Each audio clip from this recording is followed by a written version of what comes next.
Praise the Lord. കർത്താവിൽ പ്രിയരെ, അനുഗ്രഹീതമായ ദിനരാത്രങ്ങൾ സർവശക്തനായ ദൈവം നമുക്ക് നൽകുകയാണ്. ഇന്നലെ നാം കർമ്മമാർഗത്തെപ്പറ്റി അല്പമായി ചിന്തിക്കുകയായിരുന്നു. യഥാർത്ഥ കർമ്മയോഗി യഥാർത്ഥ പ്രാർത്ഥന അനുഭവത്തിലായിരിക്കും. വാചക പ്രാർത്ഥനയിലല്ല, നാവുകൊണ്ട് പ്രാർത്ഥിക്കുകയല്ല, ഹൃദയം കൊണ്ട് മനസ്സുകൊണ്ട് കർമ്മം ചെയ്ത് പ്രാർത്ഥിക്കുന്നവനാണ് ശ്രേഷ്ഠൻ. മദർ തെരേസ വലിയവളായി മാറിയത് ജന്മം കൊണ്ടല്ല, മറിച്ച് കർമ്മം കൊണ്ടാണ്. യേശുലോക രക്ഷകനായി മാറിയത് കർമ്മം കൊണ്ടാണ്. എബ്രഹാം ലിങ്കൺ പേരുകൊണ്ടല്ല, മറിച്ച് തന്റെ കർമ്മം കൊണ്ടാണ് വലിയവനായി മാറിയത്. Winston Churchill, Charles Darwin, Mahatma Gandhi, Nehru, Indira Gandhi എന്നിവരെല്ലാം വലിയവരായി മാറിയത് നന്മയുടെ പ്രവൃത്തികളിലൂടെയാണ്. സമൂഹം കാപട്യത്തിന്റെ പ്രവൃത്തിയിലൂടെ കടന്നുപോയ ഒരുവരെയും ഉൾക്കൊള്ളുന്നില്ല. ചരിത്രം അവർക്ക് വില കൽപ്പിക്കുന്നില്ല എന്ന് നാം അറിയണം. ആത്യന്തിക വിജയം സത്യസനാതന കർമ്മയോഗിയുടെ ജീവിതത്തിനായിരിക്കും. കർമ്മത്തെ പിഞ്ചലണം. നല്ല കർമ്മം, പ്രവൃത്തി കൂടാതെയുള്ള വിശ്വാസം, കർമ്മം കൂടാതെയുള്ള വിശ്വാസം അത് നിരർത്ഥകമാണ്. വിശുദ്ധ യാക്കോബിന്റെ ലേഖനത്തിൽ 2-ാം അധ്യായം 41-ാമത്തെ തിരുവചനത്തിൽ പറയുന്നത്, പ്രവൃത്തി കൂടാതെയുള്ള വിശ്വാസം വ്യർത്ഥമാണ്. പ്രവൃത്തി അനിവാര്യമാണ്. എങ്ങനെയെങ്കിലും പ്രവർത്തിച്ചാൽ പോരാ, പ്രവർത്തിക്കുമ്പോൾ ശ്രേഷ്ഠമായത് പ്രവർത്തിക്കണം. ശ്രേഷ്ഠമായ കാര്യങ്ങൾ പ്രവർത്തിക്കുവാൻ നമ്മുടെ ശ്രേഷ്ഠമായിരിക്കണം.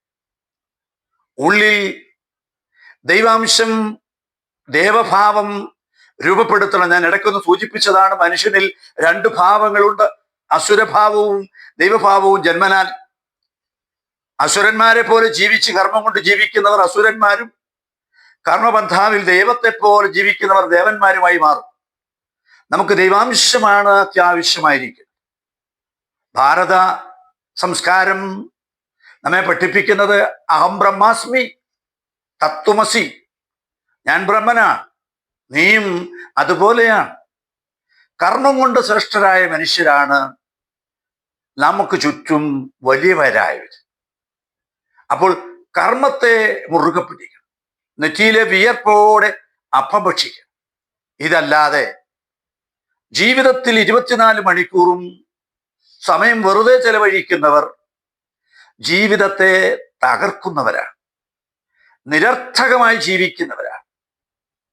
പ്രവർത്തന പന്ഥാവിലൂടെ നാം മുന്നേറുമെന്ന് വരികിൽ നമ്മുടെ കൂടെ ദൈവമുണ്ടായിരിക്കും. 5 താലന്ത് ലഭിച്ചവൻ വ്യാപാരം ചെയ്ത് 5 കൂടി നേടി. യജമാനൻ കൊടുത്ത താലന്ത് വേദപുസ്തകം പഠിപ്പിക്കുന്ന സംഭവമാണ്, ഉപമയാണ്. 2 താലന്ത് ലഭിച്ചവനും വ്യാപാരം ചെയ്തു എന്ന് പറയുന്നത്, അവൻ കർമ്മം ചെയ്തു, വ്യാപാരം ചെയ്ത് 2 താലന്ത് കൂടി അവൻ സമ്പാദിച്ചു.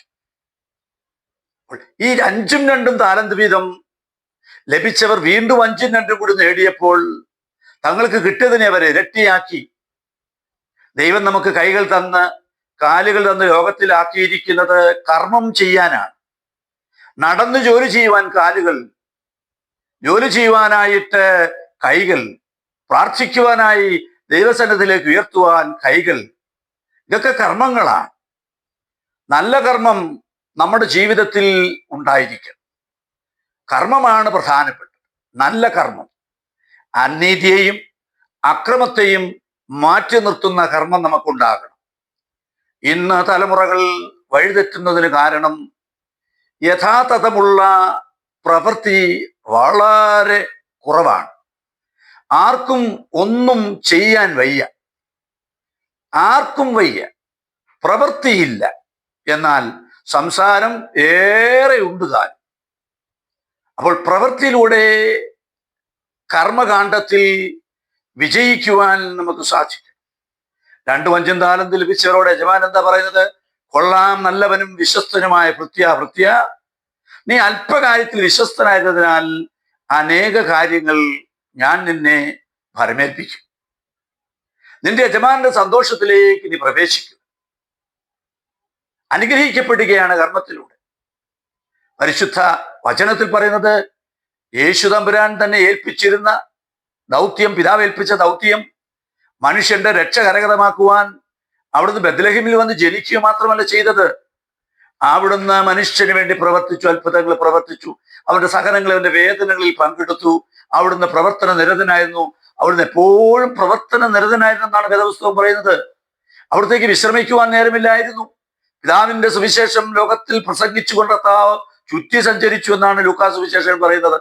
നന്മ ചെയ്തുകൊണ്ട്, യേശുവെ പറ്റി വേദപുസ്തകം വിശുദ്ധ ലൂക്കോസ് അവതരിപ്പിക്കുന്നത് അവിടുന്ന് നന്മ ചെയ്തുകൊണ്ട് ചുറ്റി സഞ്ചരിച്ചു. നമ്മുടെ ജീവിതത്തിൽ ആവശ്യമല്ലേ? യേശു മാത്രം ചെയ്താൽ മതിയോ? യേശുവിനെ പിൻപറ്റുന്ന ഞാനും നീയും നന്മ ചെയ്തുകൊണ്ട്